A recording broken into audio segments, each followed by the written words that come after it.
The gospel is not add God to my life so I can pursue what makes me happy.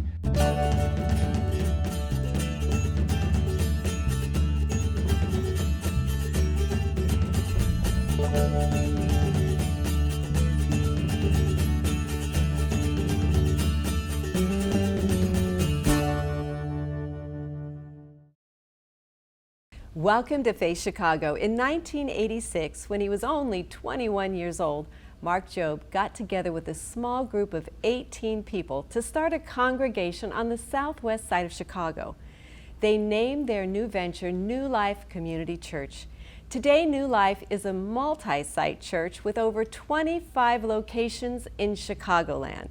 And if that didn't keep him busy enough, in January of 2019, Dr. Jobe was installed as the 10th president of Moody Bible Institute. I'm honored to have him join me today. Thank you so much. And I have to clarify right up front, is it Pastor Mark or is it Dr. Jobe? That's the question, Debbie. And well, you know, on campus, now that I'm at Moody, I'm referred to as Dr. Jobe, but everywhere else in the city, people know me as Pastor Mark. And of course, my wife calls me honey. Does she ever call you a Dr. Jobe when she's upset? Oh, you know, that's coming, yes. You were a missionary kid. Yes. Talk about that first, because that's at the root of everything you're doing today. It really is, Debbie, and you know, I count it such a privilege that I had the opportunity of being raised in a different country. My parents were about 16 and 18 years old, and my mother and father were converted at a Youth for Christ rally. Now here's the interesting thing, Debbie. They didn't know each other and found out about 4 or 5 years later that they were saved the same night at the same meeting. Wow. On the same day, even though they didn't know each other. And God called them to the mission field, and so when I was 6 months old, we went to Costa Rica, then we went to Chile, where my dad rode horseback to the mountains to do Bible studies and church planting. And then when I was 6, they wanted to go to a more unreached place, and we moved to Spain. And went to a city of 130,000 people with no evangelical Protestant church at all, and that's where I grew up. Well, you were a student at Moody. So how did you go from Spain to Moody? So I was living in a small town of 200 people in northern Spain. I mean, my phone number, I still remember it well. It was 8. And there weren't that many Christians around you. No, there weren't. I was about the only Christian, I mean, the school that I went to, the only believer that I knew. Most of my friends, non-believers. I mean, it was a very non-churched area. And so this is what happened. Someone was recording tapes in front of a radio, cassette tapes. You remember cassette tapes? I do. Yeah. I hate to tell you that, but I do. And they were, I was about 15 years old when I gave my life to Christ and wanted to grow. Someone was recording cassette tapes in front of a radio here in Chicago, Moody Radio. They would write the name of the preacher, put it in a package. It would take about a month to get to Spain. Somehow I got a hold of those tapes and I started listening to the teaching. I didn't know anybody that had gone to Moody. I'd never been on the campus. I'd never heard of it, to be honest with you. Your parents were the strongest Christian component in your life at the time. They were. And so I told my mom and dad, I want to go 1 year to the school in Chicago where this teaching comes from to learn the Bible.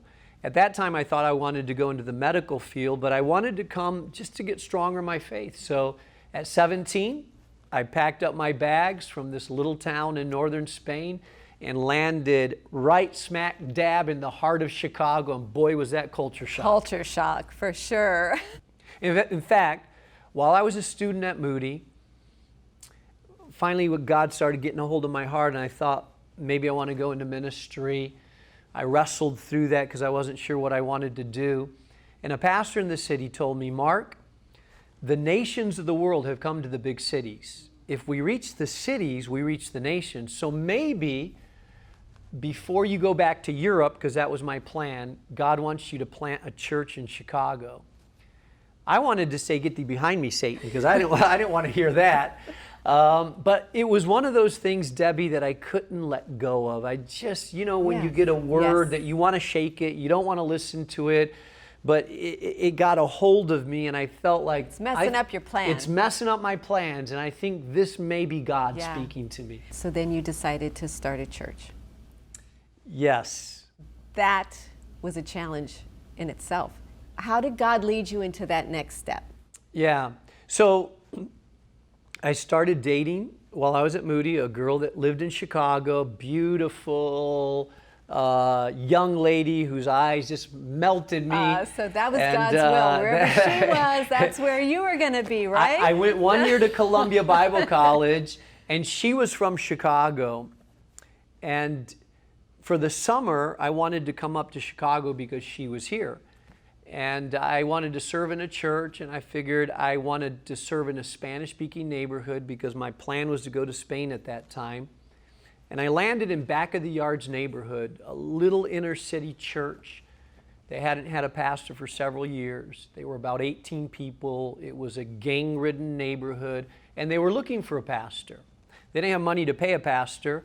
I was still in Bible school, my last year of Bible school, and they asked me, they said, would you come? I was 20 years old. Would you come and when you graduate, be our pastor? And I was like, I don't know. But, God started breaking my heart for the city, for the neighborhood. And I said, I'll give you 3 years. 3 years. I like to say they were desperate. I was naive. Desperation and naivety make a good marriage. And so at the age of 21, I had just turned 21, I came back to Chicago and started pastoring that church on the corner of 44th and Paulina. Did you anticipate having 27 campuses in Chicagoland? No. From the start of that church? In a city that is known for being polarized, racially divided, ethnically and social economically separated. Debbie, when I moved to Chicago, there'd be one viaduct. On this side it was all black, this side it was all white, and they didn't crisscross. And that was a shock to me how polarized Chicago was. It's better now, but still is. And so what unites us, first of all, obviously is a love for Jesus Christ, but we're united by a common vision, common values, and strong relationships. So all of our locations are called New Life Community Church. We're organized at one church in multiple locations. Well, we're going to hear more from you because you have another hat that we're going to talk about, Doctor. We've learned something about the personal side of Pastor Mark. After the break, we'll talk about the Dr. Jobe part of his life and his new role as president of Moody Bible Institute. That's next, after the break.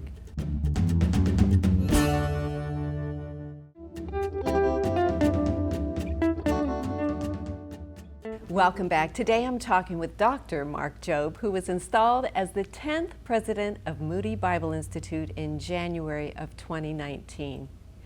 This is a brand new venture for you, from Pastor Mark, that everyone loves, to Dr. Jobe, who everyone loves. I don't know about everyone, but my wife and my dog love me. I've heard fresh air, devoted, unique, and gifted. Those are a few. Wow, you must have been talking to my grandmother. Moody has been such a fun place to step into. It really has.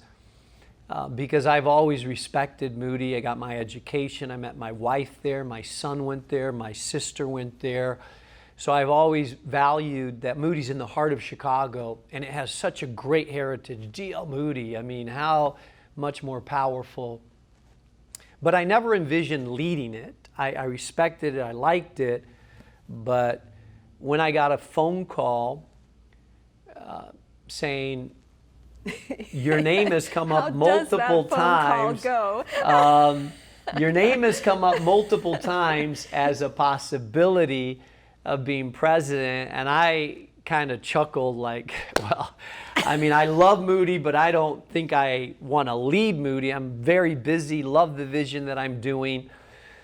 But it was one of those conversations that initially I dismissed, but I couldn't get away from. And my wife and I fasted and prayed about it, talked to people, got counsel. And here's what I sensed God was saying to me: I'll give you clarity in the process. Wow. That process took 4 months. But by the time the 4th month was over, I knew that it was God that had orchestrated. I needed to know, is this God? Is this you, Lord? Totally get that. Because if it's you, I'll jump in and, let's tackle hell with the squirt gun. If it's you, it's you, God. But I need to know it's God, and not just someone's good idea or someone's idea. And by the time the 4 months were over, my wife and I, without a shadow of a doubt, we knew this is God, and it would be disobedient to say no to it.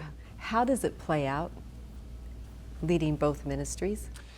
Yeah, well, that was one of the challenges, because when we came down to the bottom to know, we sense this is God, I felt, Debbie, that God had prepared me in advance.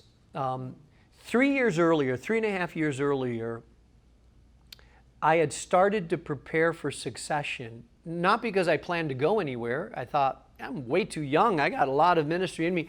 But I felt compelled to transition out of 7 different areas, and I knew it would take about 3.5 years. So we got an executive pastor. I started preaching for the first time about 60% of the time, half of the time, and raising up another leaders. We got a strategic pastor. There were 7 different areas that I weaned myself out, and in my mind it was, if God calls me to raise leaders overseas, if I were to die of a heart attack one day, how would the church do? So in my mind, I was preparing for the church to thrive without me. Not that I was planning on leaving, but it was 3.5 years into it that I got the call.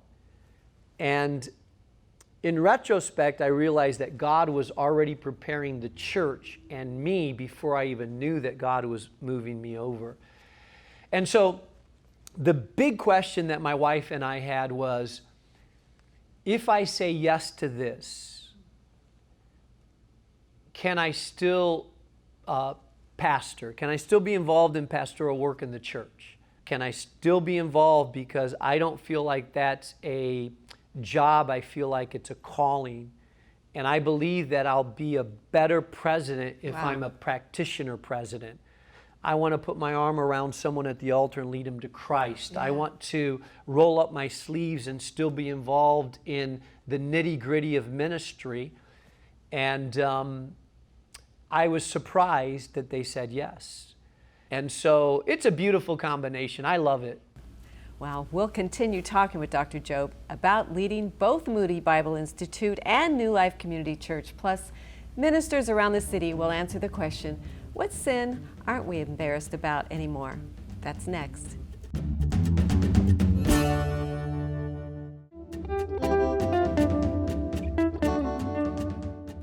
Welcome back to Faith Chicago. Today, the new president of Moody Bible Institute, Dr. Mark Jobe, is my guest. Mark cares deeply about ministry in and to the city.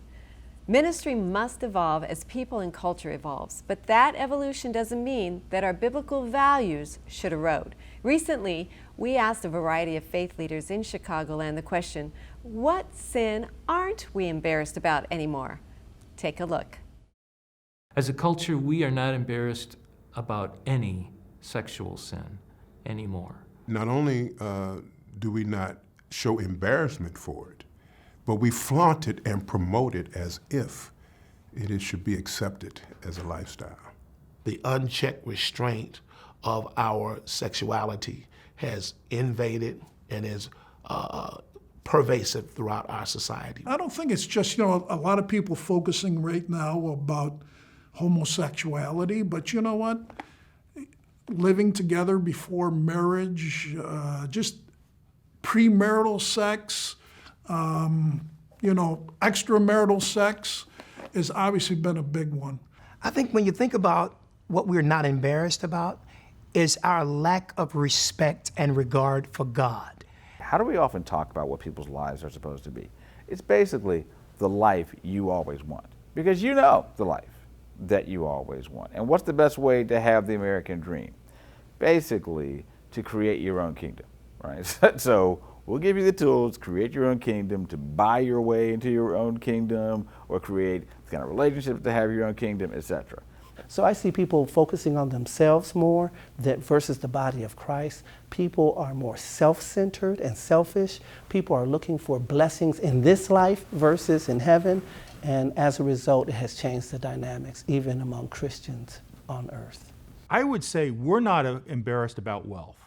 I think we enjoy our success. I think if we have a fancy car, we're not embarrassed to drive a fancy car. And so we get to the whole issue of materialism and how materialism relates to Christianity. I think something that has become big in our culture, which we also see in the church, is the freedom to easily criticize leaders.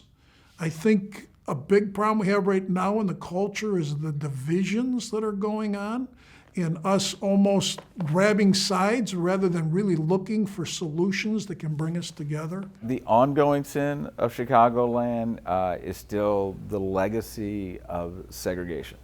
I think the sins that we're no longer embarrassed about anymore are the invisible things. Hatred of people. Straight up hatred.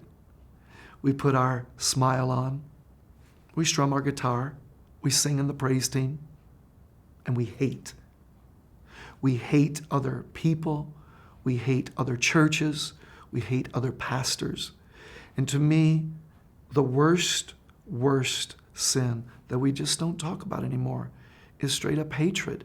We don't seem to anymore be embarrassed by people and their drunkenness and whether it's their need, it's their escape or whatever, but it brings so much damage. In our society here, a nation that was founded on some basic acknowledgement of God, while there's been ebbs and flows over the 200 plus years, at this point in time there is a concerted effort to literally kick God out. What's your view? What sin are we not embarrassed about anymore? So I've been pastoring for a couple of decades now, and there is a bit of a shift. We become a little bit more blatant, but I would say at the root of it, the sin that we're not embarrassed about now is our sin of idolatry. And we chase idolatry a lot of different ways. So a married woman will come to me and say, and she's not embarrassed, my husband wasn't making me happy anymore, and I'm chasing a new man because my right is to be happy. And so she's not embarrassed to say, I'm leaving him and I'm chasing this. Someone will come to me and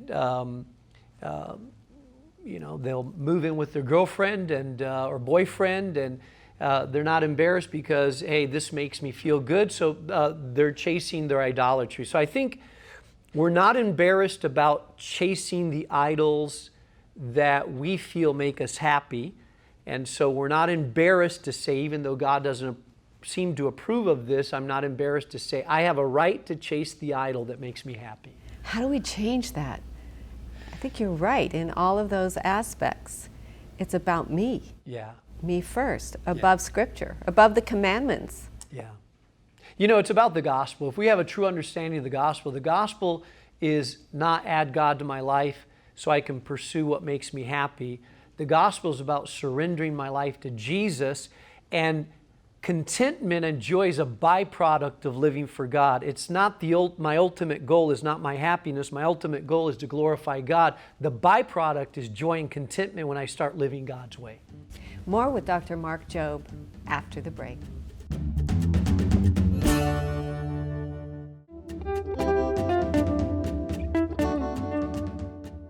Today, Dr. Mark Jobe and I are talking about his new role as president of Moody Bible Institute and about ministering to Chicago. I have so enjoyed this time with you today.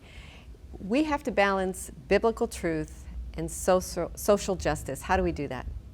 That's a great question. And this new generation of leaders has to navigate what I call the tension between gospel proclamation and what we call social justice. So here's my view on it. I believe that spiritual leaders are primarily called to bring someone into a relationship with God through Jesus Christ in discipleship.